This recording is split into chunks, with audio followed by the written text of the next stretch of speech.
Across this great nation, almost everyone has been affected in one way or another by this terrible tomato onslaught. Mrs. Williams, I understand your husband is missing. Yes, Do you think he's dead? Well, Will you miss him? Well, Will you marry again?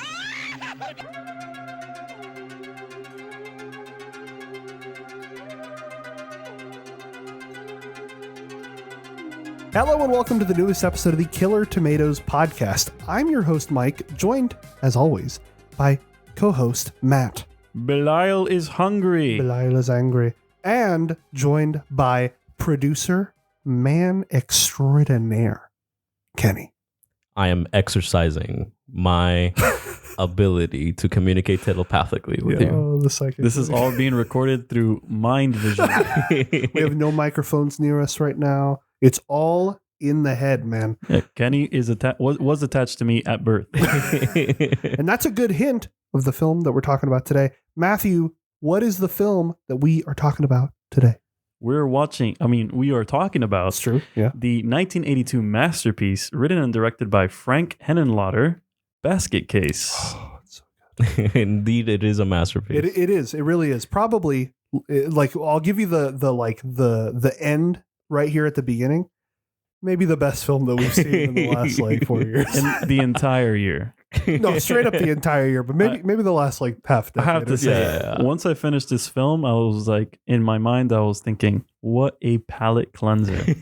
I know, man. No, we're gonna get into all this, especially coming off the heels of that catch-up episode that we just did, where we were kind of talking about the state of A24-ified film, neon films, all this kind of stuff. This really is like a breath of fresh air. But before we get into that, Matthew, tell us a little bit about the film. So this film was again released in 1982 and produced by Basket Case Productions. Oh, really? Okay. So they brought He out. knew. He's like the big hit. It's time. The big hit. I wonder if that was like done after the I think fact. that's got to be an after the fact thing, because like, dude, I think this was like produced by like a guy who gave Frank Henenlotter like $10,000.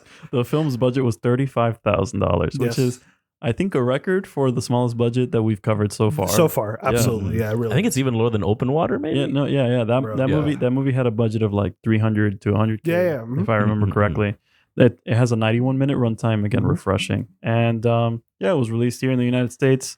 We have starring Kevin Van Hentenryck, which is Dwayne. Yeah, starring literally no one you've ever heard of. Yeah. We have Terry Susan Smith. I Yes. think Terry plays the She the love blonde interest? woman. Yeah. The love, I don't know what her name is. I apologize, listener. I don't remember what her name is. I know Dwayne. I know Belial. I know Casey. I think Casey was Casey. Oh my God, you've stretched beyond the limits of my knowledge. I think that she was a sex worker. Yeah. Okay. Yes, Yeah. her name was Casey. Well, You're right. Casey is played by Beverly Bonner, which is And my favorite character. she was Honestly, great. she was She was amazing. fantastic. Yeah, she was great. That's what we'll get to all Best this. actor. Mhm. in I the sure. movie. No. Belial. Well, I mean, okay, there is Belial. Belial was great. The manager, No, the manager was actually the Dude, manager favorite. was that amazing. that guy, who's that comedian? you're thinking of Stavros. Stavros, right? Oh, yeah, he Stavros, kind of looks like. I was like, that's does. Stavros. Bro, Oh my god. It teleported back like 50 Oh years. my God. Stavros is here, bro. No, but that guy, I actually read up on we'll get to the film. The Yeah. hotel manager, I was like, man, I feel like I've seen this guy before. He looks almost like a mix of Stavros and like, dude, who's the actor in the Mario Brothers movie? Not Chris Pratt. Oh, the other one? the old one. The other one. I don't remember what his fucking You name said is. not Chris Pratt, done. Dude, oh my God. But whatever. I'm blanking on his name. I've seen him in a bunch of shit. Mhm. But he kind of looks like that, and I'm like, oh my God, who is this guy? I looked him up. Tragically, not the best way to start. Mhm. Tragically, that man died like 3 years after the production of Basket Oh Case. my I'm like, God. dude, this guy could have been a star. Yeah. he no. had, total he had star. amazing personality. He had on screen, bro. I want Presence. his story. I want the story of the manager at Hotel Braslin. Get me that guy. Get I me want, that man. I want a Basket Case remake from the perspective of the receptionist. That'd be crazy good. Think about it. I actually agree. Oh, that'd be such an interesting movie. Yeah. Whoa. But imagine A24 picking it up, and it's like It's like In a Violent Nature. yeah, it's like super artsy. Yeah. Oh my It's just 90 minutes of him like Thumping sitting on the down. ground. There's one exciting scene where you hear Belial upstairs. Yeah. That's it. God. Interesting like- film. Mm-mm. No, it's fantastic. It's again easily probably the best that we've seen in the list so far. And with that, also, I think you were talking, so not just about the budget, but the thing I was interested in, like in my research for this film, was also its distribution circuit. So it initially aired at the Waverly Center. I think it's like the Waverly Theater, Waverly Center. Mhm. We talked about this a little bit Where is before this? we went on air. This is in New York. Mm. Okay. And so this is a famous kind of midnight movie theater that was popularized the Rocky Horror Picture Show. Mhm. Rocky Horror Picture Show was basically aired there almost nightly, became this like ritual thing. And then obviously theaters around the country started picking up the idea of playing Rocky Horror Picture Show. And so this film was a midnight movie. That's what it was initially distributed as. Henenlotter's initial idea was more horror themed, but then he realized he didn't have the budget to do some of the ideas that he wanted. So they went in the direction of a comedy. There's also, I tried to find this. I couldn't. There's a cut of this movie where they got rid of the gore and it's just a comedy. And apparently Frank Henenlotter hated it so much. He's like, take my name off this piece of shit. Like it was that bad, apparently. And I'm like, this goes to an interesting question that we'll talk about in a little bit about like the comedy coming from the gore and the blood and the violence and shit like that. So either way, let's dive into the film and let's talk a little bit about the plot. The plot is its own magical, fucked up, weird thing. For sure. So I'm not going to be talking about it chronologically. No. Take it how you take us where you want to go. Okay, so the movie is about a boy who was born with a conjoined twin, and his conjoined twin is terribly deformed. Mm-hmm. Yes. And Looks like chewed bubblegum. his entire life, his family rejected him except for his aunt. And then one night, his aunt went like somewhere, and his father got together with like 3 doctors, and they did a surgery in the kitchen table. And the best part, well, we find out later that the 3 doctors, one of them was a veterinarian. Yeah. And actually, their names. Did anybody notice what their names were? Cutter, So Needle. the anesthesiologist was Dr. Needleman. the veterinarian that cut him up is Dr. Cutter. I love it. And I forget the other one's name, but it was also just as equally as funny, and it was the ingenuity of Frank Henenlotter. Something just bits. beautiful. Yeah, Something yep. And so they cut up the boy and they throw Belial in the trash. Okay, that scene was hilarious. Okay, I gotta say, where it's like Dwayne is getting, so there's Dwayne and Belial. Dwayne is the, I guess, normal looking whatever. Well, I mean, yes, the guy, you don't need to. then Belial's a monster. Belial is a monster. Belial's a freak. We're just saying it here, Belial folks. is a Belial's a creature. But Dwayne gets like a psychic, like help me, and he goes down to the trash, and you just see the little moving trash bag, and it's like Belial's like, "Come on, man, get me out of here." Help me. that shit was so funny. I started laughing out loud. I'm like, dude, they just threw him away in the trash. Yeah. They didn't even. The funny thing is that their doctors didn't even check if he was alive. No, they just like dumb dude. like throw him in the trash. I'm like, you're like, this is like a fucking medical like marvel that you're looking. Yeah. At. You're looking a sentient chewed piece of bubble gum. Yeah. and you're like, dump him, throw him away. And he's somehow strangely Superman.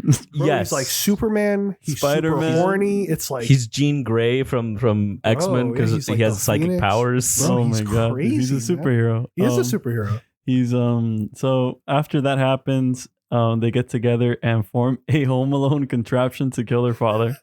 Yes. Okay. So We're basically just going to interject like at every point. That made me like, I was almost in tears. So I want to give some context of how I was watching this film. I was on my exercise bike watching this movie on my TV. And I see that. And I'm just like, I have to stop. I have to stop, on the exercise bike. And I'm just watching this Rube Goldberg machine that like, it's so funny to look. It's like a gigantic saw. it is a comedically gigantic saw. Like I don't think I'm it makes sense. What's that doing in the garage, man? It has like knives taped to it. Oh man. No, and then when the legs fall. So like Yeah, he's the split in dad half. gets split in half, and then the legs just comically Yes. kind of fall to the side. I'm like, oh, So Frank Henenlotter, you perfect. genius, man. Perfect. You genius. So to very quickly, I guess, walk through very, very quickly chronologically, we do have an order in which he's doing things. So the main character, Dwayne, he's, at least for the first 30 minutes of the movie, is seen carrying this like basket, and you see basically a series of events in which doctors or like really random people are getting killed. Right, in the first scene, it's a guy that's like shooting at some kind of figure that you don't really see. It reminded like me of the opening of Scream a little bit. Yeah, Where it's like it's very self-contained, and then there's that great moment where you just see the disgusting deformed hand grab his face, and then that's how they do it multiple times in the movie. Grab with the the face, gentlest, little bring grab. them down under the frame, and then they come back up, and they're just like gory, like Annihilated. they're just like they've been chewed up a little bit. It's like, oh my god. And yeah, after the scene, so this movie, right? I think that we first watched this movie like probably 6 years ago. Yeah, no, 6 or 7 years ago. Yeah, it's a long time ago. And I remember this movie incredibly fondly, mostly because it was such a unique experience. Yeah.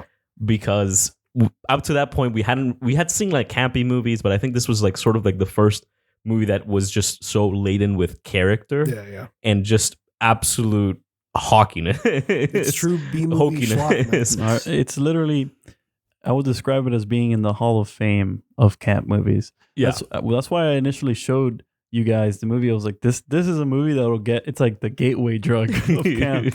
So I was going to ask you about that because again, like I think audience, it's well known at this point that Matthew is a resident camp guy. Like Indeed. Matthew loves camp. That's his go-to for horror.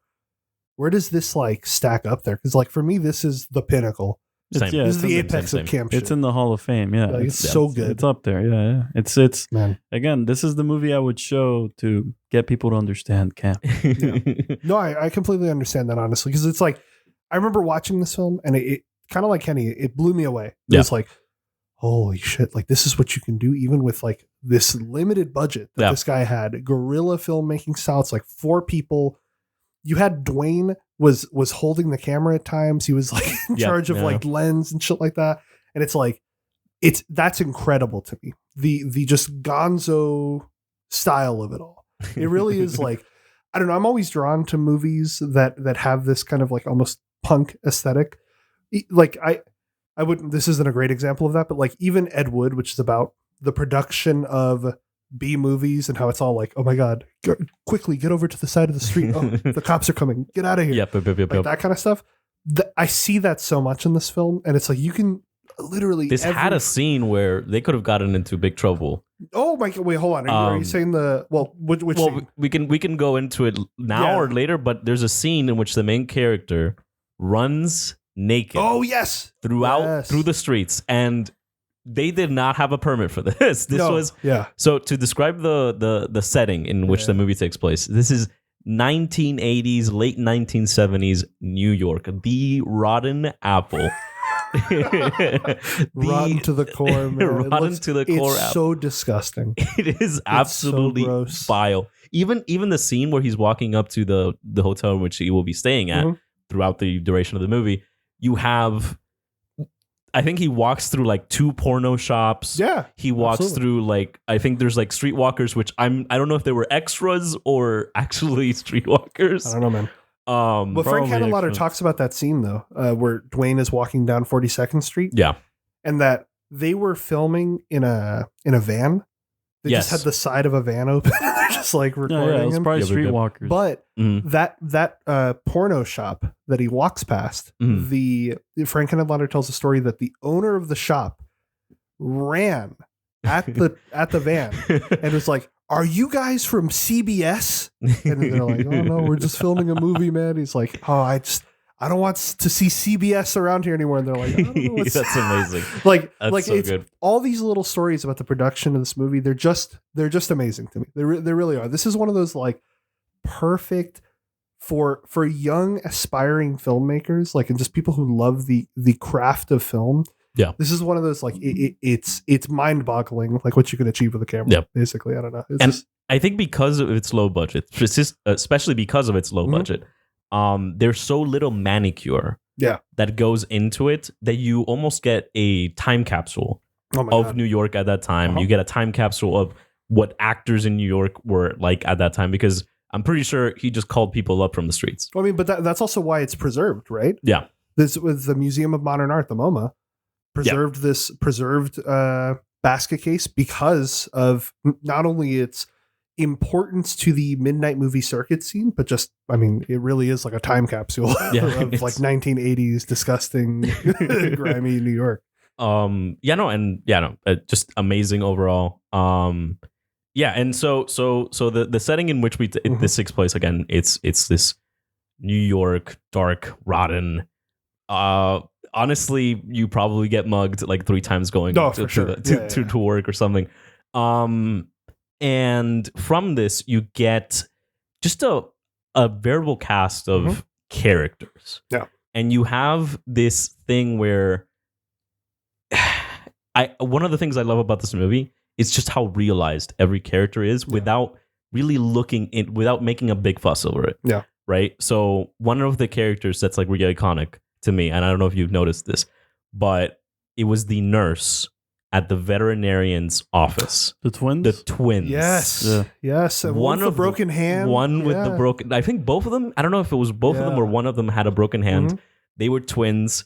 They didn't make a big deal out of it, but it was just like, you know, maybe they showed up to a casting call and they were like, "We're twins. That's our thing." Yeah. And then they were like, "All right, honey, put on the nurse outfit, Put on the cast, put on the cast." And it's so amazing. Oh, even the lady in the was it Needleman's office or something? But it's the lady with like, she's got a basket or something. She's got like bags. She's got like bags, a bunch of bags. And she just keeps like walking in and out of the Dude, office. That is so funny. and she's like complaining. She's just like upset about like, I don't know, like getting here is ridiculous. And No, like she got an allergy to a medicine. that's what it was. Yeah. Yes, it was the and allergy the doctor prescribed it twice. Yeah.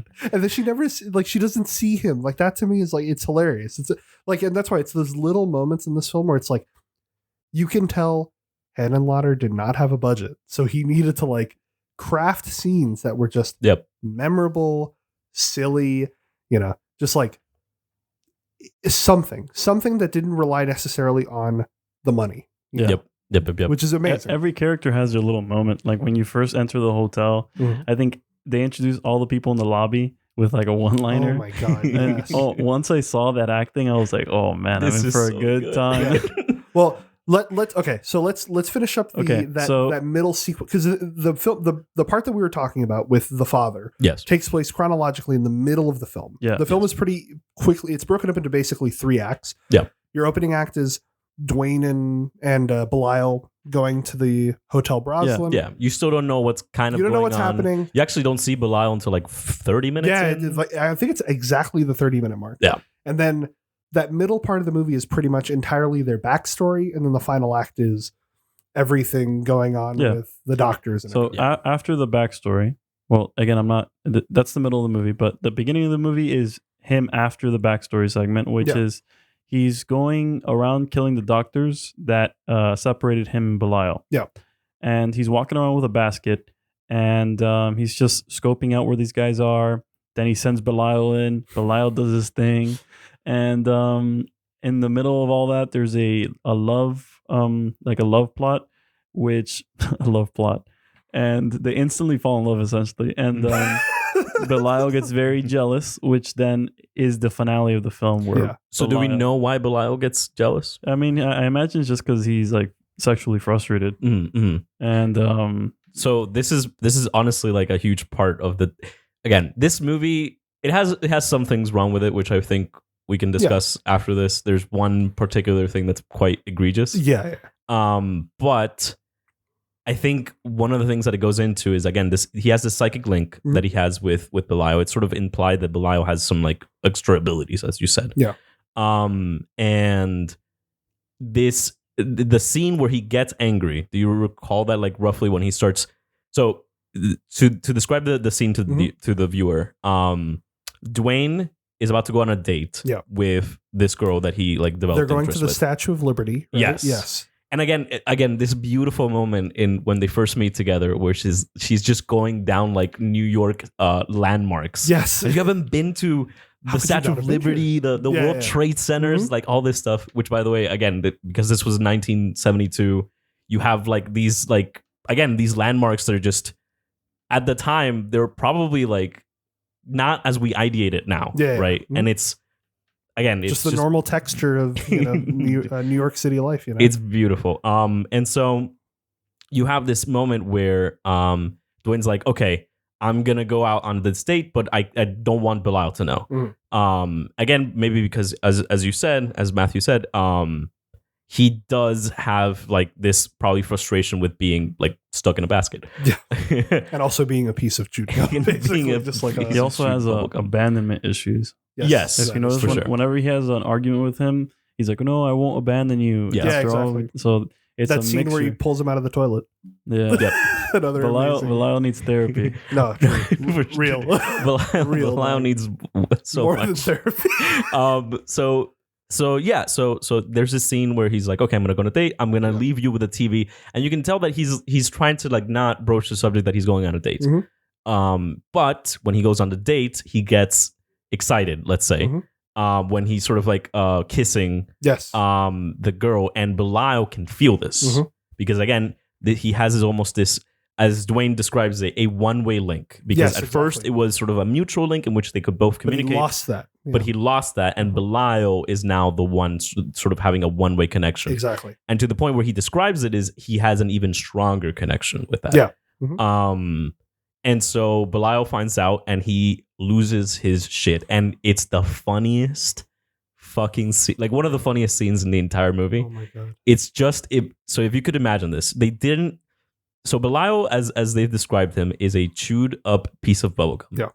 And he consists of, the entire effect consists of a mask, a bunch of like silly putty like things, and then a layer of skin on top of that. Yes. And the mouth doesn't have articulation, like that well of articulation. They can just open it and close it. Yeah. So he never talks. Belial never talks in the movie. He has a bunch of like tacked on arms that you can tell is like puppeteer arms. Yeah. And so you eventually see that this guy, like this is a couple of puppeteers like swinging their arms around and like the head around, and you just hear like yelling, and he's like knocking down the TV. Yes. He's going fucking nuts, and then Dwayne feels this, and he's like, "Oh shit, what's going on?" I gotta get out of here. He's like, I gotta scram. And so to keep going. No, please, but yeah, if anything, it's just beautiful. That whole sequence is hilarious, but also like going to how well realized the characters in the hotel is, because I will say the hotel has the funniest cast of just like misfits, miscreants. Like just Casey is amazing. Let's start there. She's the lady of the night who kind of walks the streets and stuff like that. Dwayne first sees her when he's going to his room, but then they kind of develop a friendship, and it's kind of really sweet, nice. Yeah, it's very sweet. And then Belial commits sexual assault. It's like, okay, that's not so sweet anymore. Come on, Belial. Come on, Belial. Man. No, and well, he does necrophilia later. He does Belial, so much. Man. He does so much. Come on, Belial. Belial. Come on. But no, like there's Casey. There, like just to paint the picture of the cast in there. There's Casey. Yes. There's the lady across the hall. Yes. Who is a Bethesda game and no, she just like comes out and she starts screaming. She's like, so do you remember can you describe how we meet her in the movie? You walk up the stairs. Yes. He's walking up the stairs. He finally gets his room in this hotel in New York. She tells the story. And she's just there like idle on the stairs. Until he arrives. And she tells him a story. Needed to trigger her animation. She tells him a story about the previous the previous tenant, and it was like a lady who had like an old lady who had, like she left off. And once he finished with his story, it was just like, okay, bye, and walked the other direction. She walks down. That was the most like David Lynch ass scene I'd Oh seen my in this God. whole movie. It was so funny. There, But then like she's on like a cycle. It's like she does that and then it's like, oh, okay, something crazy happens. Yes. She just runs out of her room screaming, help, help, oh my God. Yeah. So the movie develops from when he gets into the hotel by just following the kills. Yeah. I guess we could talk about the the different kills. I mean, yeah, we could go there. I also want to say another thing that's great about this film is again, speaking of the characters, but it's these little story beats that happen that you don't really need dialogue. So my favorite is the case of the money. yes. Dwayne's money. Yeah. That's like this. It's like a character of its own in this movie. There's that guy. So The we're Snoop. introduced. Donovan. Yeah, Donovan. So the Snoop. at the Hotel Broslin, we are first introduced to basically three characters: the manager, Donovan, the other guy. They all with, have like, their a hat. character select like lines. Yes, yeah. Like, you know, when you're in a video game and you like Yeah. scroll to like one character and Yes. it's like, I'm gonna fight real hard, and it's like it's literally that when you first meet them. it's amazing. And so Donovan, it's these little moments where you're like, oh, he paid with all cash. Oh, Mhm. interesting. Did you see the wad of dough that he's got? And then when Belial has his first freak out and he goes into the room after the manager has opened it up and he like picks up the money, then he's like, oh, he doesn't have the time to take it now, so he has to put it back. Yeah. Then the second opportunity comes, and that's when Belial eventually attacks him. Like all of that, there's just these story arcs for all these characters. Again, they don't need to be like out of this world. Like, oh my God, I'm learning so much about like the human condition or something. It's like it's something very simple, and it's just these nice little, stuff off the beaten path of the main kills of the film. Because if it was just repetitive kill after kill after kill, This movie wouldn't have been as this memorable. movie would No, not be definitely not. memorable. It would, and that's the part that's amazing about this movie is that there is the A plot, which is revenge story, kill these people. What makes this film amazing, a perfect B movie, are the side characters, Yep. are the little stories. That's for me. That's like everything about this movie. Yep, That's yep. what makes it incredible. That's what makes it like this masterpiece. Basically, I gotta say. Yeah.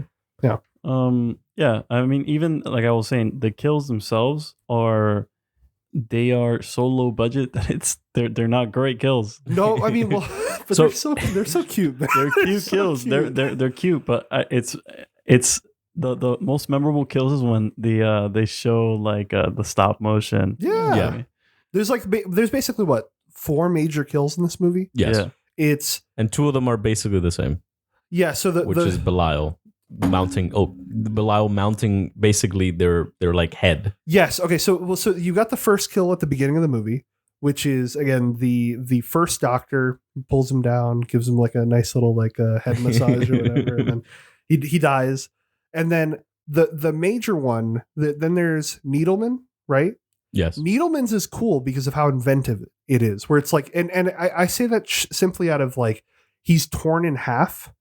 Yeah. But they have the top of his torso on one side of the frame, and then they have these like low budget ass like mannequin legs on the other side. And so it nicely pans over. And so it gives the impression of a man torn in half. And that's where it's like, oh, you're using low budget camera trickery, like all this kind of stuff that I love. It's like amazing. My other favorite one is what's her face? Cutter. With where he sticks her face. Yeah. What are they called? Scalpels. He sticks her face Belial sticks her face into the drawer of scalpels, and then the twin nurses walk in, and it's this great like it's like almost 30 seconds of just the camera holding on her as she's screaming with these scalpels coming out of her face, and I'm like, this is perfect. This is like this is amazing. Yeah. We also have to talk about again like the scenes where he like Kenny mentioned, the scenes where he throws a tantrum. Yes. And they add the stop motion is just so amazing. Yeah. I love it. I love it when it goes to and he's just wobbling around. Oh like man. a little putty. Henenlotter, he animated this. Really? Wow. Oh wow. Yeah. He said he hated it. He said it was like the worst part of the movie. He's like, I have no patience for this. Yeah. No I mean, you patience. can tell it's like pretty choppy. Like yeah, it's you can tell it's pretty choppy. Extremely not choppy. seamless at all. Yeah, no, it ain't no Walt Disney picture, that's for sure. Man.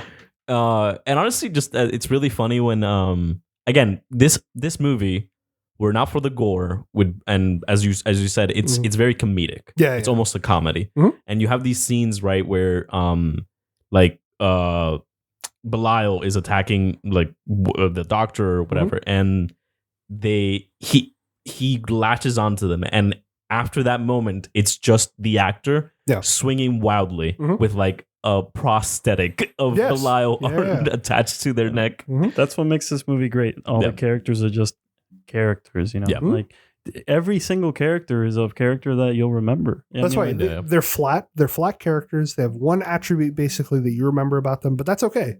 They're flat characters are okay. They're very memorable. They stick with me. You know, like long after I finish the film, they still stick with me. Yeah. Just think about how was Cutter introduced.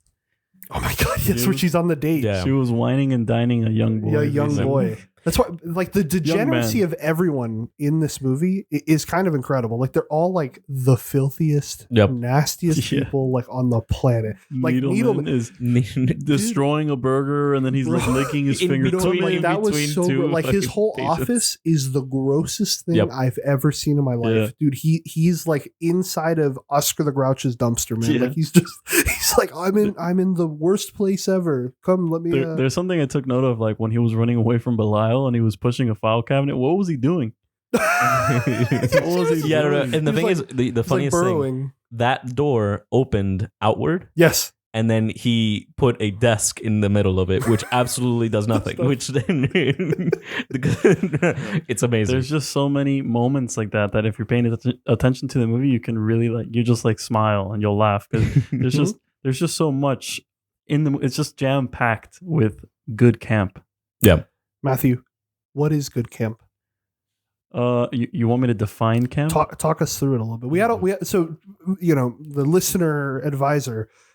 We had a whole discussion about this before we began the podcast today. Yes, kind of breaking down the distinctions between camp and exploitation. And I think we squarely settled on Basket Case is a campy movie, if not the perfect campy movie.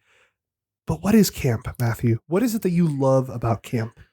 Well, camp is a complicated subject. You know, you can ask like 10 people and they each give you a different answer. But I think there's like two aspects of camp. What does it mean to you? Well, to me, it's like there's a certain aesthetic to camp. Opulence. You know, like there's exaggeration.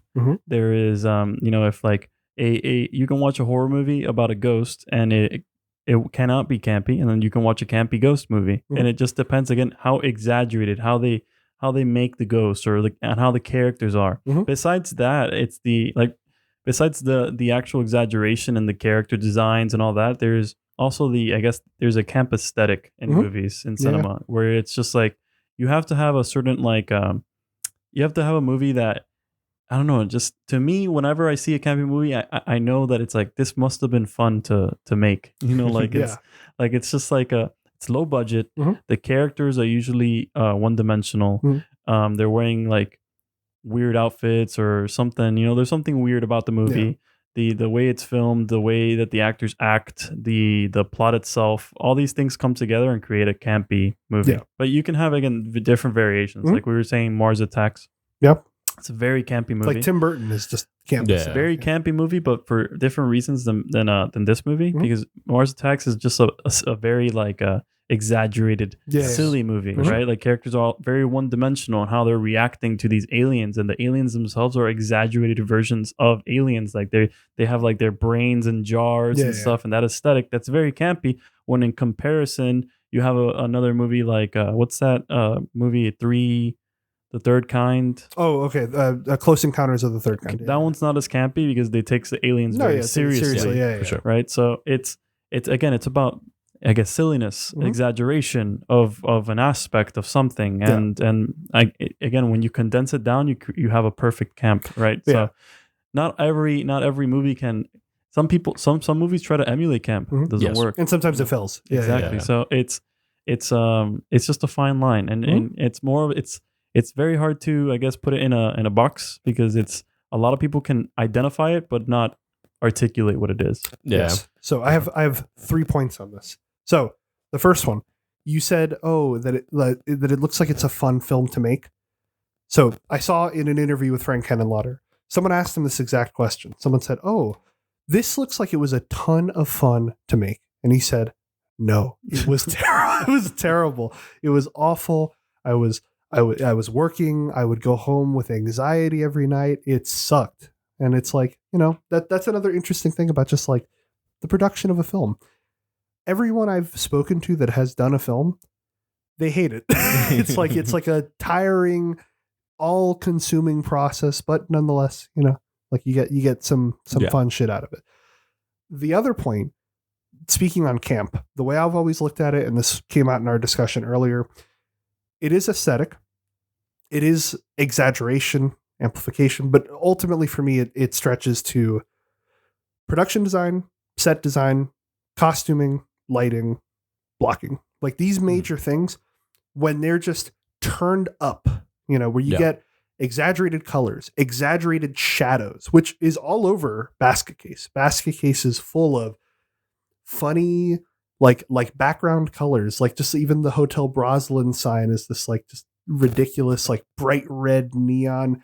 Needleman's office, the ceilings are like, they're like 10 feet tall. It's like I felt at times that I was watching like Muppets Go to New York. Exactly. And that's what it is. It's like it feels ridiculous. It feels ridiculous, even though the characters in the world are taking the event seriously. There is like a hokiness, a jokiness to the whole thing. It's just ridiculous. The third point that I wanted to bring up was, so for the purposes of this podcast, I did go to the library, checked out some books. Oh my God. The book I checked out was, I'm going to read the full title for you, Midnight Movies by Jay Hoberman and Jonathan Rosenbaum. These guys basically wrote the book on midnight movies, and they have a little section dedicated to Basket Case. Long story short, they hated it. They really, really hated Basket Case. Yeah. So I'm going to read you one quote. Maybe we can talk about it a little bit. I read you one quote earlier, but I saved a different one. If the Texas Chainsaw Massacre can be seen as a post-Waters splatter film, Frank Henenlotter's 1981 Basket Case would seem to be the first post-Eraserhead example of the genre. Wow. Concerning the revenge of an innocent farm boy on the doctors who severed him from his hideous mutant Siamese twin. The hero carries his brother around in a wicker basket, feeds him hamburgers, and turns him loose on an implacable agent of murder. Although the animated creature is in no way as astonishing as Lynch's Baby, Basket Case does share Eraserhead's sexual loathing. Interesting. The key scene has the monster murdering and performing explicit necrophilia upon a girl who has shown some erotic interest in the hero.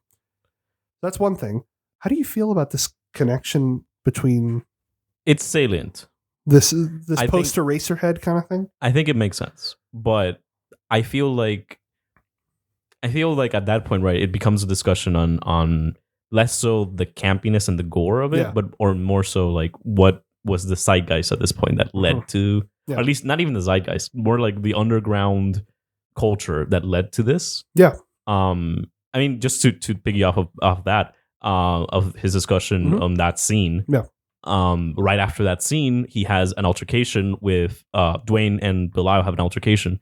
And what does Belial do? He grabs him by the penis and the balls, and he basically is like squeezing and also like holding him up through it. So again, a very, very explicitly sort of like sexually coded, very explicitly like, again, Belial does not have balls. Belial does not have, genitals at all. Yet he has sexual fantasies, sexual urges. He's like horrifically a sexual deviant. Exactly. And yeah, to the point where Dwayne almost, by having sort of like not having mitigated access or like not having access to sexuality, almost makes Belial suffer throughout the movie. Exactly. Right. You have this thing where he hangs out platonically with a sort of classically sexual, like sex industry worker. Right. He's literally having a nice sort of like platonic date with a prostitute. Yeah. Almost like, and into Belial, I guess this almost like signifies like, not only do I have access to it, I can choose not to. Yeah.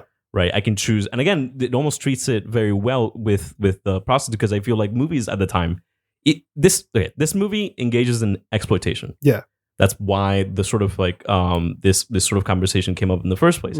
This movie engages in it to the point where that horrible scene happens, but it also treats a some like a really classically mistreated sex worker. Like sex workers are classically mistreated in the horror genre, especially. Exactly. Absolutely. And it treats her with respect.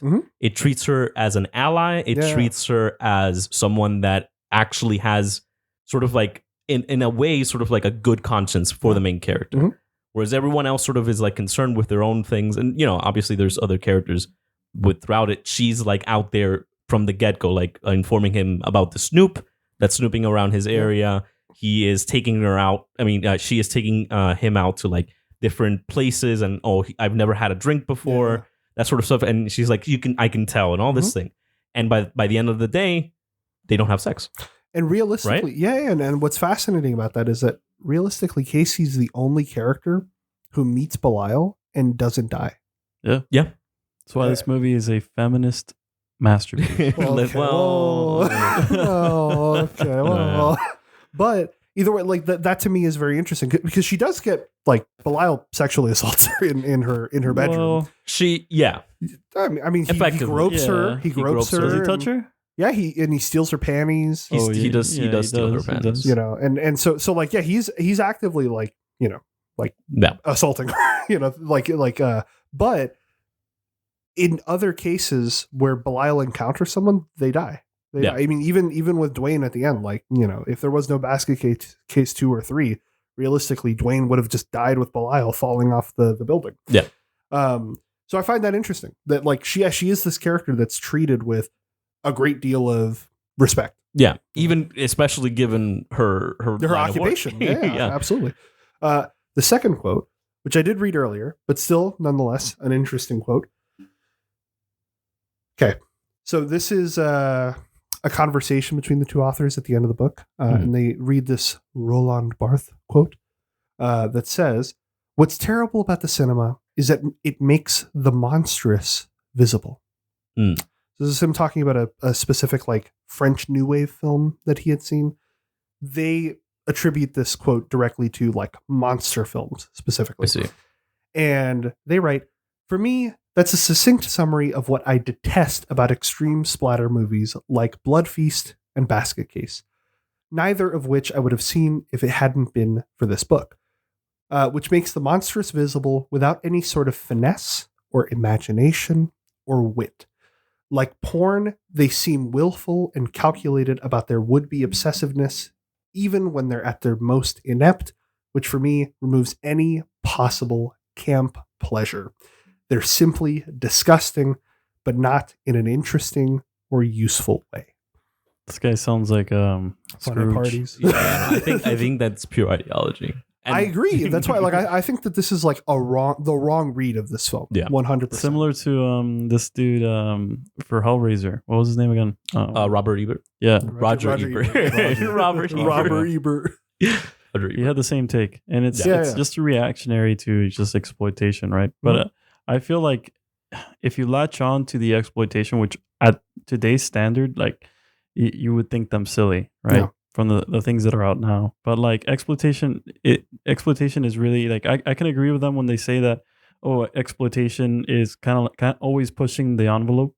Sure. But then camp and exploitation, like we mentioned earlier, is different. Yeah. Right. They can go hand in hand, but they aren't necessarily the same thing. And I think camp has a tremendous potential for storytelling. For sure. And if taken more seriously, it could actually you could really read into some of these campy stories. Yeah. Just like this film, right? But I find it so fascinating that like they're writing this in 1983, so this is only a year after Basket Case has come out, and they're saying that this has basically no value whatsoever Yeah, no. to They were film. wrong. And that's something that's like, I mean, the fact that it's preserved is it's like Yeah. its own thing, but nonetheless, like, I find that to be really fascinating because, again, like, you look at the state of film, you know, in our contemporary moment, and this is a film that, like you said, to even open the podcast, it's a breath of fresh air. Yes. You know, it seems so unique and like desired. Like, no. we 100%. wanted a film like this. We wanted to see something like this. And I don't know. I find this 40-year lag between them writing this and our discussion, how it's like 180 degrees the other way around. Yeah, 100%. And I find that fascinating. It just feels like a movie made by people. Yeah. Yes. You know? Yeah. With characters that are like people, right? Mhm. Like Mhm. you have in the movie, like you said, there's prostitutes, there's poor people, you know, Mhm. like it feels like literally like these characters are straight off the street. Like they were people just living around the area that they were filming. Just like, come in. Get in here. In comparison to today's, I guess, trends that we were talking about in last episode. Yeah. You know, And I think, honestly, paradoxically, the fact that he was so offended by the monstrosity Mhm. actually sort of signifies that it did its job, right? Yeah. Because I do think that, especially when you're representing something like this, there's a limit for everyone, right? And Sure, I think yeah, I yeah. definitely do have a limit for things, and there's some scenes here that I don't particularly like. But the thing is, at the end of the day, you know, monstrosity and I guess trauma, right? Mhm. Like, it's supposed to not be a pleasant experience. It's Yeah. not supposed to be like a measured experience, Mhm. right? Measured trauma does not exist. Yeah. Right. And so I do honestly think that not only is it kind of pure ideology, but I also think it's just, I think this movie outlived that opinion and it will keep on going. No, 100%. That's why I find it so interesting that, again, these guys are writing about midnight movies, and I think what we would effectively consider to be one of these like pinnacles of the midnight movie circuit. Again, they just kind of completely, lambast and they missed the point. yeah, I think they did. Now, to pivot, Kenny, let's finally talk about that scene. Right. So you take it away. So this takes place after the receptionist for Dr. Needleman. Yep. Yes. So the receptionist for Dr. Needleman, who has shown sort of like this romantic interest. Like one moment to the next, she's like instantly smitten with Dwayne. I mean, he does look like kind of discount David Bowie for what it's worth. He does kind of look like. I thought he looked like young Steve Buscemi. A little. Actually, you know what? That's David pretty good too. Bro. That's pretty good too. It's like a mixture of young Steve Buscemi and David Bowie, and she takes a liking to him. She invites him on a date. Very forward, very almost like, again, all these characters have such charm to them. Yeah, it's crazy. But so they go on a date, and he has to leave because Belial's freaking out. He's behaving really weirdly, obviously. Yeah. And she comes back and she's like, "Oh, I just found out that Dr. Needleman was murdered, ripped in twain." So she goes up to him and she's like, "I can't be alone tonight. I need someone to like confide in." So he's like, "Fine, whatever." They go back. They go into the room. They have like this sort of like They start having sex, effectively. They're like initiating sex. Exactly.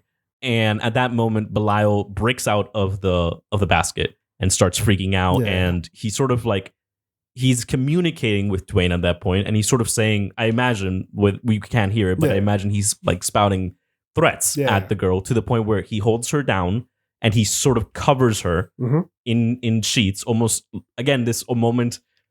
It's almost artistic. I don't know if to ascribe this amount of like thinking to this movie. I don't know if it's just schlock that it happened to do this or if it's smart in doing so. But he covers her as, I guess, like this sexual object to Belial, and he like escorts her out and throws her out basically to protect her, quote unquote.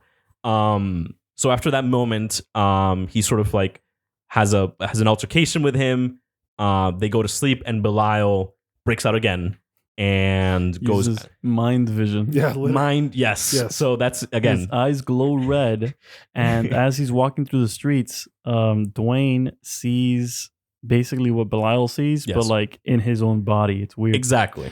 And Belial goes to the girl's apartment, and go ahead, Kenny. You want to talk about this? Yeah. I didn't. Okay.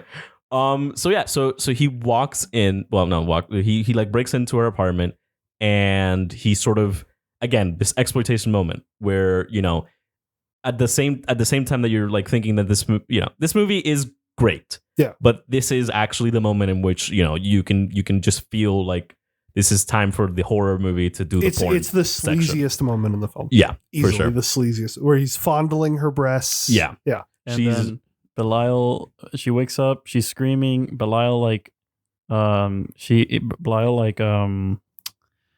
chokes her Yes, to rapes death. her, yeah. And then Dwayne breaks in, and he's jumping on her vagina, Yes. basically. And again, he doesn't have genitals, yeah.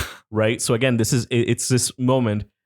I don't know if to describe Kenny, any amount of. Oh, sorry. to be honest, as a person who watches a lot of horror, if you watch a lot of horror, this is not that bad, right? Mhm. We're kind of dancing around the subject a little bit, because Yeah. it is, again, like it's explicit. necrophilia. It's It's necrophilia. explicit, and it's rape, but Yeah. it's not graphic rape that's gonna make you traumatized. Yeah, right? no. It's silly, but again, it's still what it suggests, Yeah. Yeah. which is Belial did war crimes. Yeah. Yeah. Straight up. Yeah. And at the time, it's very graphic when it came out. Obviously, we have more graphic scenes in today's movies that aren't camp, but are artsy pieces, Mhm. have Yeah. more exploitative scenes. I will say, sure. but like I think as a narrative moment, it's not. Obviously, the part that sucks is like it's a character getting fridged. Like this is the like in a comic book, like, oh, you got Daredevil's wife, like, oh, in order for like the plot to progress, basically, oh, we need to kill the spouse or something, Yeah. fridge her, put her in the fridge. That basically happens here, where it's like, Mhm. okay, for the dramatic tension between Belial and Dwayne to properly escalate, there needs to be the death of basically, the Yeah. love interest in the film. and it needs to be a monstrous death. Yeah, too. exactly. It And needs to be it's absolutely like, exaggerated. it's a product of its time, and not only that, it's a product of like the circuit that it's going to be in. Yeah. This like midnight movie, seedy, down under, fucking Yeah. New York circuit. But nonetheless, like what that moment results in is this great confrontation Yeah. between Dwayne and Belial, where Dwayne stuffs Belial into the basket, and it's amazing. Like him running Mhm. down the street, throwing the basket around, Yeah, and like he's like yelling at the basket, he's like yelling at Belial and all this. Finally takes him up to the room.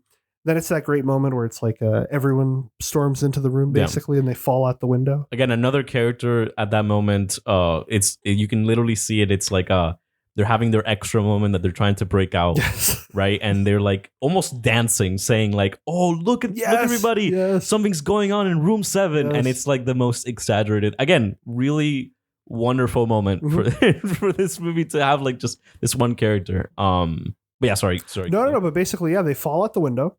And I gotta say, I did love the way that that whole sequence Yes. was staged. So basically, you have them dangling off of the sign of the Hotel Brazen. Who's holding both of them up?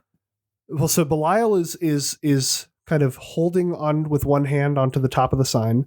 And then he's holding Dwayne. Yeah. But he's holding Dwayne in this very interesting way. Yeah. He's choking him to death. And so I love this idea of like, it's a perfect encapsulation of their relationship in one moment Yes. where Dwayne is effectively dangling helplessly from this building. Mhm. His brother is the only person that can save him, but in the process of saving him, he is killing him. Yeah. That to me is this perfect encapsulation of like what the dynamic between these two characters. And again, what's amazing is that is accomplished with no dialogue. Mhm. It's this great I'm moment. holding you, brother. Exactly. So it's like, it's this You're great, killing me, you're brother." killing me, brother. But it's a great moment that results in another great little shot at the end as the credits roll over, Yes. where Dwayne and Belial, they've fallen off the roof. or off the sign, landed. And what position did they land in, Kenny? The Matt? exact same position in which they were Yes. attached to before Exactly. being So- surgically detached. So, and that to me is like, oh, this great moment of like a return. I stood up and clapped. No, I yeah, stood up. It's like that was poetic, amazing. man. That I'm was like, amazing. whoa. Oh, Even when we Frank first watched. Henenlotter. I didn't know you were Yeah. like this, man. Like, whoa. But no, it's a great moment. It's a really great moment. And it's like, I like that it's like, look, you're seeing Frank Henenlotter almost like, stretch the Yeah. narrative muscles with the camera and stuff like that, Mhm. It's exciting. It's good stuff. It's great stuff. On the topic of that, honestly, so I guess two things. The first one is, how much do you feel that this was like intentional, or how much do you think this was like accidental? Mike did some research, Okay. and some interviews, and the director himself, my boy. Mhm. Go ahead, Mike. Mhm, Frank Henenlotter. I mean, he basically talks about the fact that like he likes blood, gore, tits, ass. These are the four pillars of a Frank His Henenlotter art. film. These are the four pillars of a Frank Henenlotter the man that film. brought you Frankenhooker. Frankenhooker. But again, So- that doesn't detract from No. the No. meaning that you acquire from the film. But not honestly. only that, I mean, like, look, I think we are all in agreement that like the artist does not have complete control over the art that Yeah. they produce. The moment Yes. that it enters into a media ecosystem and viewers are seeing the film, you will have Freely radically different, divergent interpretations. That again, the filmmaker. This is the way that the unconscious works. Basically, like you don't even know what you're putting into the film. Sometimes that's what's happening. Absolutely. And even Dwayne's actor, he has like a more kind of like pop psychoanalytic interpretation of this film with like, oh, I think Belial is like the id Mm. in the subconscious that is his basket case. Like yes. that kind of, like Yes. he's like, yeah. He's like, I'm in basket case. Like trying to make it seem like all cool and shit. But Yeah, you know. it's you can. There's a lot of meaning you can get. Like there's. I agree, That's absolutely. that's the beauty of this film, that it is so silly. Yeah. This is what I said originally about camp being a great tool for storytelling. yeah. Like, yes, the story is campy, the characters are campy, but you're having fun Yeah. Yes. throughout the film, while also again acquiring this meaning from the story. You're Absolutely. learning something through the Mhm. story. There's many ways. Yeah. You can take Dwayne's actors Yeah. point. You can I mean, I even like just the interpretation that Kenny provided there about basically this like sexual prohibition Yes. that like, oh, Dwayne's sexual freedom is the very thing that generates this kind of like agitation within Belial, basically. Mm. But also like in an interesting way, Belial's own sexual inability is possibly the thing that is kind of cultivating Dwayne's own desire to enter the sexual field, especially because like at the end of the day, he is a boy from the farm. Like that is Yep, a exactly. whole other element of this film that's quite interesting. Is that it's like a farm to city narrative. Yeah. Yeah. Which is interesting because that's a critical part of like the B movie subgenre. So there's another film called The Harder They Come. Have you guys heard of this film? No. Great film. It's a Jamaican, not a horror film. I believe it's Jamaican. It's fantastic, and it's like a Western kind of exploitation film, basically. But again, it's like with Jamaican actors. It's a predominantly reggae kind of film, and it permeated the midnight movie circuit. But that one is also this farm to city kind of narrative. Yeah. So that to me is something like, oh, I like this idea that even the film is trying to explain that like, oh, there is this odd wholeness in Indeed. the farm environment that gets kind of corrupted in the city and all this kind of stuff. It's a little ideological, but whatever. At the end of the day, like at least Henenlotter is playing with some ideas, Indeed. It is. and I find that interesting nonetheless. And so even if like for him, his prerogative was blood, tits, Blood, gore, tits, and ass, gore. like at the end of the day, there is enough abstract imagery that you can piece together Absolutely. a kind of interesting, like psychologically and kind of psychically compelling narrative. I can see like this movie being featured in Pervert's Guide to Ideology. Yeah, no, straight No, up. for sure, for no, sure, straight up. for Like sure. Zizek You know, would have a field day, man. It's a great film. Like Mhm. that's what makes it such a great film. Yeah. You know? Yeah. I just wish more movies followed. the trend. Actually, now that you're speaking of that, quick tangent we can make. We also watched a movie that we also really love. I think all three of us. Yeah, Sausage Party Foodtopia. No. Malignant. Malignant. We could do a hot 5 on Malignant. We can do a And little Malignant's similar, I guess. Yeah. No, it is. I honestly completely, think bro, James Wan stole bar for bar. probably, like, Right, yeah. Frank Henenlotter's whole flow. I man. never made that connection, and now it seems so obvious. Yeah. No, that, James Wan stole his whole flow, man. very quickly to summarize Malignant. It has a lot in common with this, but I don't think it does it in almost like a, you're doing artistic stealing or what is it's it? like an Artistic, homage. yeah, it's an homage.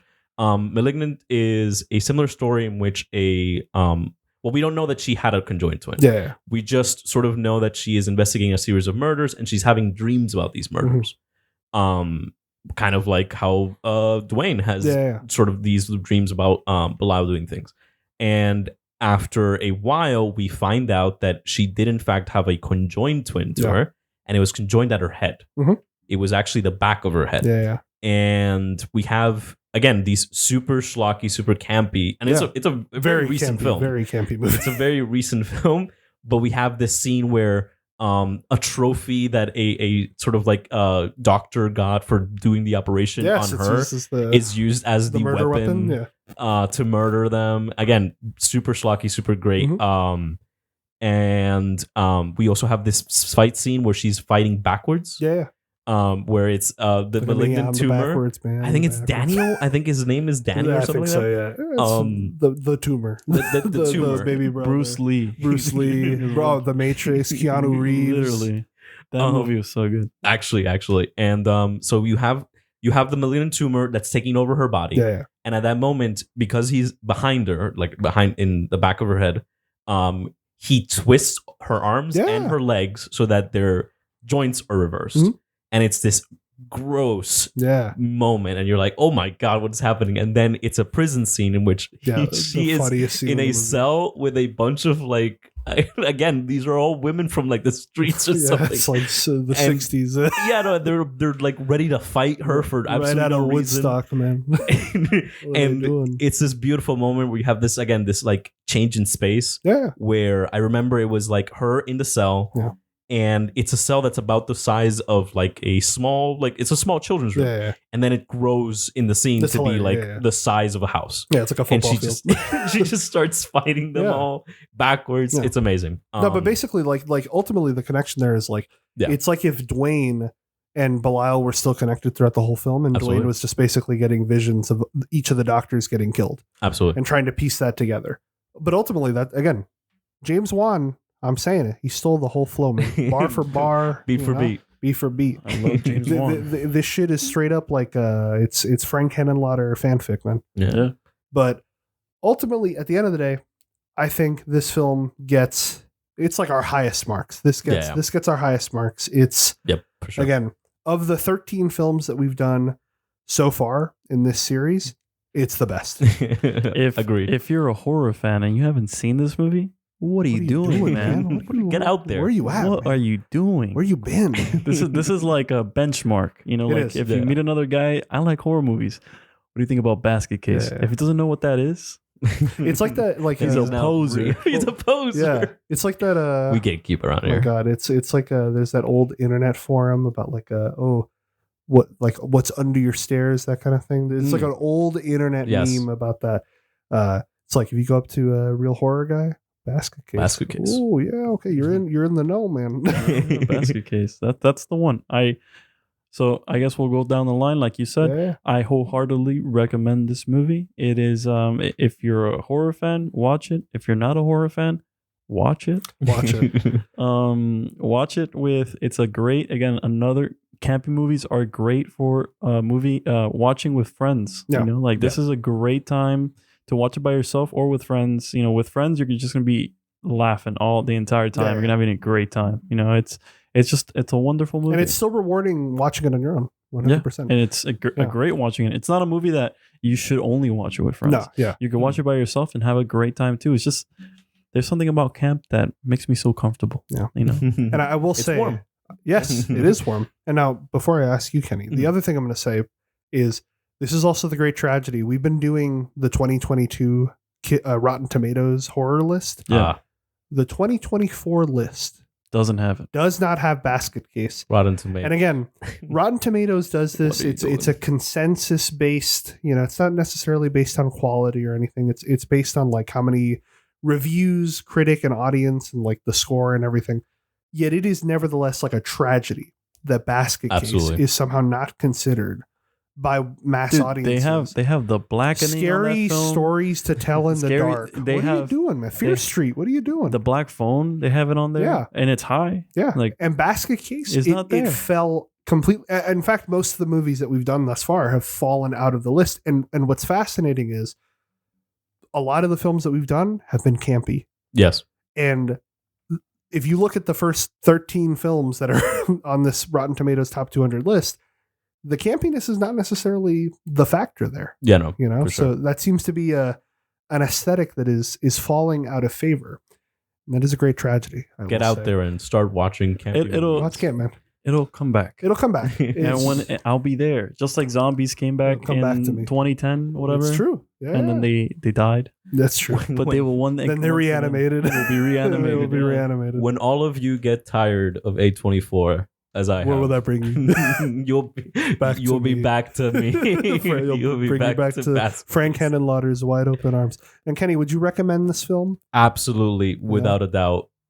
Watch it again. Yeah. Watch it a third time. Watch it a third. This is. Isn't this one So of your fun. favorite horror movies, Kenny? I've been looking forward to this movie since we started the Yeah. podcast. This is the one. This This is one. the movie that Kenny was Kenny waiting was for. here In for this. fact, Yeah, that's it. After He's this, gone we're after done. this. He's done. I'm out. He's I'm not done. even editing. He's this. retiring, man. He's I'm not retiring. edit- No, it's over, man. It's over.